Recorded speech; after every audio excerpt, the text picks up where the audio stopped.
உலகம் ஒரு நடிகரை பார்த்தது, ஆனால் அமைதியாக ஒரு இயக்கம் உருவாகி கொண்டிருந்தது.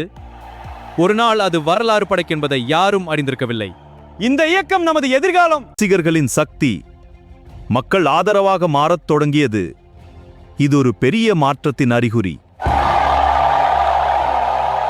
பல ஆண்டுகளாக எதிர்பார்க்கப்பட்ட தருணம் இறுதியாக வந்துவிட்டது. நடிகர் விஜய் மக்கள் தலைவர் விஜயாக புதிய பயணத்தை தொடங்கினார். அனைவருக்கும் வணக்கம். இன்று நான் எனது அரசியல் கட்சி அதிகாரப்பூர்வமாக அறிவிக்கிறேன். அதன் பேரு தமிழக வெற்றி கழகம். இது ஒரு சட்டமன்ற தேர்தலை இலக்கிட அறிவிக்கிறார். இது ஒரு தேர்தலுக்கான பயணம் அல்ல, இது ஒரு தலைமுறைக்கான பயணம்.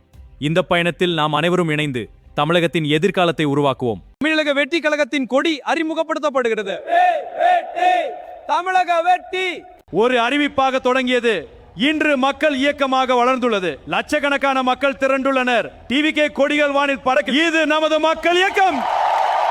இளைஞர்கள், பெண்கள், விவசாயிகள், தொழிலாளர்கள் அனைவரும் டிவிகே கொடியின் கீழ் ஒன்றிணைகின்றனர். வரலாறு வெற்றியாளர்கள் நம்ம நினைவில் வைக்காத மாற்றத்தை தொடங்கியவர்கள் நினைவில் வைக்கிறேன். ஒரு புதிய அத்தியாயம் தொடங்கிய நாள்.